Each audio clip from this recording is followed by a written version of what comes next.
Aku pernah berpikir bahwa hidup ini sederhana saja, penuh dengan rutinitas kampus di Yogyakarta dan mimpi menjadi dosen seperti ayahku dulu.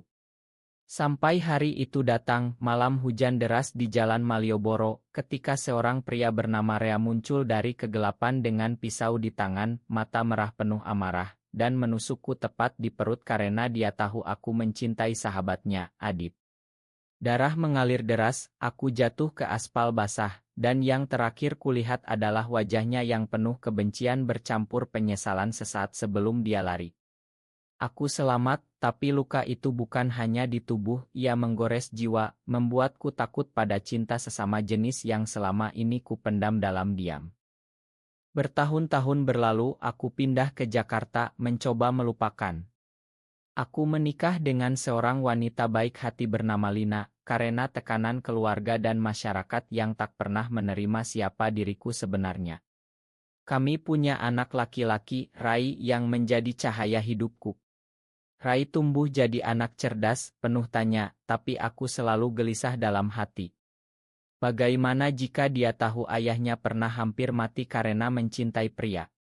Bagaimana jika dia mewarisi rasa yang sama?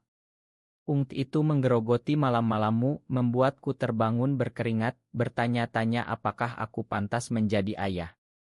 Suatu hari, Rai pulang dari sekolah dengan cerita tentang guru barunya, Pak Rea, yang katanya sangat sabar dan mengerti anak-anak bermasalah.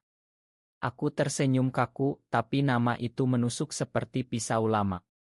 Aku tak percaya, tapi ya, itu dia, Rea, pria yang pernah mencoba membunuhku. Wajahnya lebih tua sekarang, garis-garis penyesalan terukir di sana, tapi matanya masih sama, tajam dan dalam.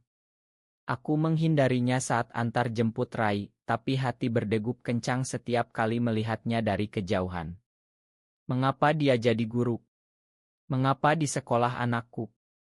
Apakah ini hukuman Tuhan atas dosa-dosaku? Rai semakin dekat dengannya. Anakku bercerita panjang lebar tentang Pak Rea yang membantu saat dia dibully teman karena terlalu sensitif. Pak Rea bilang, Rai, jadi diri sendiri itu berani, kata Rai dengan mata berbinar. Aku tersenyum paksa, tapi dalam hati bergolak. Bagaimana bisa pria yang pernah ingin menghabiskanku kini menjadi panutan anakku? Aku ingin marah, ingin lapor polisi atas masa lalu itu, tapi luka lama sudah memudar, dan yang tersisa adalah rasa takut, takut Rai tahu, takut masa lalu menghancurkan keluargaku. Malam itu aku tak tidur. Aku ingat betapa aku dulu mencintai Adit, sahabat Rea, yang diam-diam membalas perasaanku. Rea tahu dan cemburu buta membuatnya gila. Adit sudah pergi ke luar negeri sekarang, meninggalkan kami semua. Aku bertanya pada diriku sendiri, apakah aku masih benci Rea? Atau ada sesuatu yang lebih dalam, rasa kasihan yang tak kusadari. Ungt ini membuat dadaku sesak, seperti pisau kembali menusuk, tapi kali ini dari dalam. Akhirnya, aku memutuskan bertemu Rea secara diam-diam, di warung kopi kecil dekat sekolah. Kamu ingat aku, tanyaku dingin saat dia datang. Matanya melebar, wajah pucat. Ardi. Ya Tuhan, maafkan aku, bisiknya, suara bergetar. Dia cerita panjang, setelah kejadian itu, dia dipenjara sebentar, lalu bertobat, belajar agama lebih dalam, dan memilih jadi guru untuk menebus dosa. Aku tak pernah berhenti menyesal, katanya, air mata jatuh. Aku diam, hati terbelah.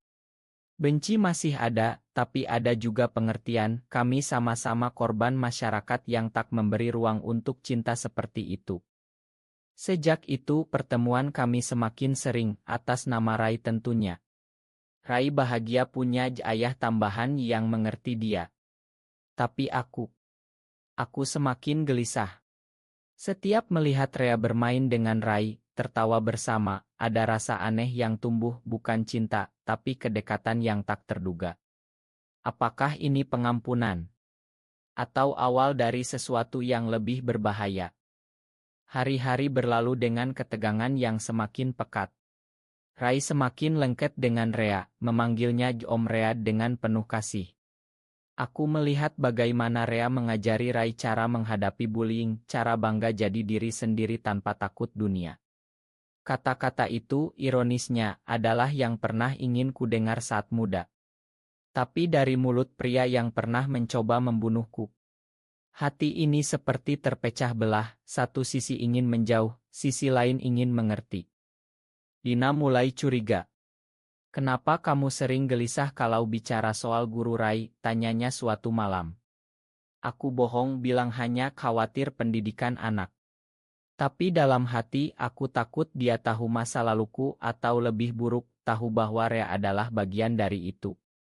Perkawinanku dengan Lina sudah retak sejak lama, karena aku tak pernah benar-benar mencintainya seperti suami sejati. Aku menikah untuk topeng, untuk diterima keluarga besar di kampung Jawa yang konservatif. Kini, topeng itu semakin tipis. Suatu sore, Rai sakit demam tinggi. Lina keluar kota urusan keluarga, jadi aku sendirian merawatnya. Rai merengek minta Om Rea. Aku tak punya pilihan, menghubungi dia. Rea datang cepat, membawa obat dan makanan kesukaan Rai. Melihat dia duduk di samping tempat tidur anakku, memegang tangan kecil Rai sambil berdoa pelan, sesuatu di hatiku bergetar hebat. "Terima kasih," kataku pelan saat Rai tertidur. Rea menatapku lama. "Ardi, aku tahu kamu masih benci aku. Tapi ingkan aku tebus dosa lewat Rai." Malam itu kami bicara panjang, pertama kalinya benar-benar terbuka. Rea cerita bagaimana setelah penjara, dia hampir bunuh diri karena malu pada diri sendiri. Dia dulu mencintai Adit juga, tapi tak berani akui, jadi amarahnya meledak padaku. "Aku korban masyarakat yang sama seperti kamu," katanya, suara parau. Aku diam, air mata mengalir tanpa sadar. Untuk pertama kali, aku rasakan pengampunan itu tumbuh pelan, seperti benih di tanah kering. Tapi konflik tak berhenti. Keluarga besar tahu ada guru laki-laki yang sering datang, gosip mulai beredar.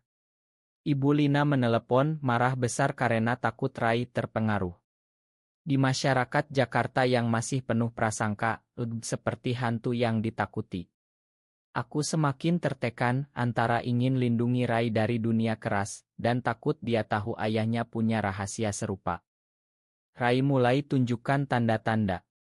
Dia bilang tak suka cewek di kelasnya, lebih nyaman main dengan teman cowok. Hati ini hancur.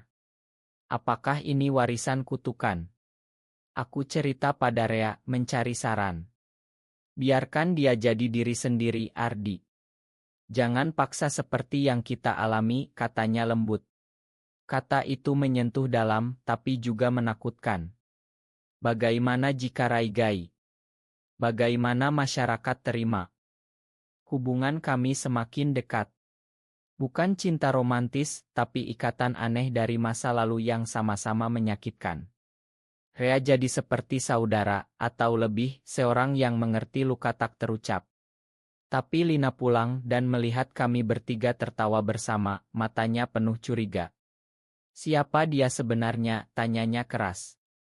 Aku diam, tak sanggup jawab. Malam itu, pertengkaran hebat terjadi. Lina menangis, bilang merasa dikhianati. Aku ingin cerita semuanya, tapi takut kehilangan Rai. Dalam semakin ganas. Aku benci Rea karena masa lalu, tapi bersyukur karena dia selamatkan Rai dari kesepian yang kurasakan dulu. Apakah ini penebusan? Atau hanya ilusi sebelum badai? Badai itu datang lebih cepat dari dugaan. Lina menemukan surat lama dari Adit yang tersimpan di laci, bukti masa laluku. Dia marah besar, menangis histeris. "Kamu gai. Dan guru itu siapa?" jeritnya. Aku mengaku sebagian, bilang Rea hanya teman masa lalu. Tapi Lina tak percaya, ancam cerai dan ambil hak asuh Rai. Hati ini seperti diremas, takut kehilangan anak satu-satunya. Rai mendengar pertengkaran, dia nangis di kamar. Aku peluk dia erat, tapi dia tanya, "Ayah, kenapa Mama marah sama Om Rea?" Aku tak tahu jawab apa. Rea datang lagi mencoba tenangkan situasi, tapi Lina usir dia kasar. "Jangan dekati keluarga kami," teriaknya. Rea pergi dengan wajah hancur, dan aku merasa bersalah, lagi-lagi dia jadi korban amarah orang lain. Masyarakat mulai ikut campur. Tetangga gosip, sekolah dapat keluhan anonim tentang guru mencurigakan. Rea dipanggil kepala sekolah, hampir dipecat. Dia cerita padaku dengan suara datar, "Mungkin ini akhirnya, Ardi. Aku layak dihukum." Aku marah, bilang bukan salahnya saja, kami semua korban prasangka buta. Untuk pertama kali aku bela dia di depan orang lain. Konflik memuncak saat Rai kabur dari rumah setelah pertengkaran orang tuanya. Dia pergi ke rumah Rea, satu-satunya tempat aman baginya. Aku panik mencari, akhirnya menemukan mereka berdua di taman kecil. Rai peluk Rea erat, "Om, jangan pergi. Kamu seperti ayah buat aku." Kata itu menusuk dalam. Rea menatapku mata basah. "Ardi, makan aku sepenuhnya." Malam itu aku putuskan cerita semuanya pada Rai, secara halus, sesuai usianya. Tentang cinta yang berbeda, tentang luka masa lalu, tentang bagaimana Om Rea pernah salah tapi kini berubah. Rai diam lama lalu peluk aku. "Ayah, aku sayang ayah apa adanya. Dan Om Rea juga." Air mata jatuh, rasa lega bercampur sedih. Lina akhirnya tahu seluruhnya dari Rai yang polos. Dia menangis berhari-hari, tapi perlahan mengerti. "Aku tak bisa terima sepenuhnya, tapi demi Rai," katanya. "Perkawinan kami retak parah, tapi kami sepakat tetap bersama untuk anak." Rea dan aku semakin sering bicara, berbagi luka lama. Ada rasa damai tumbuh, bukan romantis liar, tapi kasih sayang mendalam seperti keluarga. Rea jadi seperti ayah angkat bagi Rai, mengajarinya nilai-nilai keberanian dan penerimaan diri. Tapi masyarakat tak mudah luluh, ada demo kecil di sekolah, tuduhan pengaruh buruk. Rea hampir menyerah, ingin pindah kota. Aku tak biarkan. Untuk pertama kali aku lawan prasangka itu. Aku bicara di pertemuan wali murid, cerita tentang pengampunan dan penebusan tanpa sebut detail sensitif. Beberapa orang diam, beberapa mengerti. Rea selamat tetap mengajar. Tapi di dalam, aku masih bergulat. Apakah pengampunan ini tulus? Atau hanya karena Rai? Terdalam adalah menerima diri sendiri, bahwa cinta masa lalu tak salah, hanya waktu yang salah. Waktu terus berjalan, membawa perubahan pelan. Lina dan aku sepakat berpisah secara baik-baik, hak asuh bersama untuk Rai. Dia pindah ke apartemen kecil, tapi kami tetap orang tua yang kompak. Rai bahagia bolak-balik antara kami, dan selalu ada Rea di sisinya seperti paman atau lebih. Rea dan aku semakin tak terpisahkan. Kami sering jalan bertiga, ke pantai Parangtritis atau hanya nongkrong di angkringan. Rai panggil Read Papa Read suatu hari, tanpa sengaja. Kami berdua terdiam, lalu tertawa pelan. "Boleh kalau kamu mau," kata Rea pada Rai. Anakku berbinar, peluk dia erat. Tapi luka lama kadang muncul. Saat Rai mulai remaja, dia cerita punya rasa suka pada teman cowok. Hati ini berdegup kencang, takut dia alami apa yang kualami. Tapi ada Rea yang cerita pengalaman sendiri, ajari Rai cara hadapi dunia tanpa kehilangan diri. "Cinta itu indah, nak, apapun bentuknya.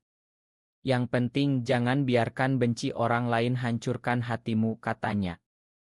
Aku iri diam-diam karena Rea bisa bilang itu terbuka, sementara aku masih sembunyi. Tapi perlahan aku belajar. Kami bertiga jadi keluarga kecil tak konvensional, penuh kasih yang tak perlu label. Konflik datang lagi saat keluarga besar dari kampung datang. Mereka tahu gosip, marah besar pada pengaruh buruk Rea. "Kamu rusak cucu kami," teriak paman.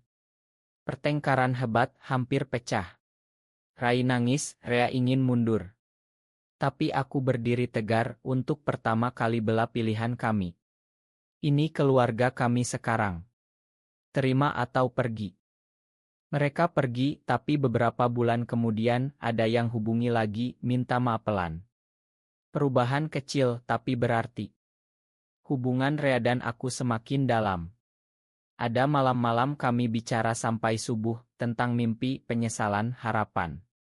Sentuhan tangan tak sengaja, tatapan lama, ada rasa yang tumbuh, bukan lagi benci, tapi kasih yang matang dari api penderitaan. Tapi kami tak buru-buru karena Rai prioritas. Rai tumbuh jadi remaja kuat, terbuka tentang dirinya di lingkungan aman yang kami ciptakan. Dia bilang, "Ayah, Papa Rea, terima kasih sudah ajari aku berani." Hati ini penuh. Pria yang pernah ingin habiskanku kini jadi penyelamat, ayah pilihan anakku. Apakah ini mukjizat? Atau hanya kehidupan yang penuh liku? Tahun-tahun berlalu, Rai sudah kuliah di Bandung jurusan seni seperti impiannya. Dia punya pacar cowok yang baik, kami kenal dan terima. Lina sudah nikah lagi, bahagia dengan hidup baru, tapi tetap dekat sebagai ibu Rai. Rea dan aku tinggal bersama sekarang di rumah kecil di pinggiran Jakarta. Tak ada label resmi, tapi kami keluarga. Setiap pagi kami minum kopi sambil cerita masa lalu, tertawa atas kebodohan dulu. Luka pisau sudah jadi bekas tipis, simbol pengampunan. Tapi konflik tak pernah benar-benar hilang. Saat Rai dibully di kampus karena orientasinya, dia pulang menangis. Kami peluk dia berdua, cerita bagaimana kami juga alami itu. Rea yang paling kuat bilang, "Nak, dunia berubah pelan. Kita bagian dari perubahan itu."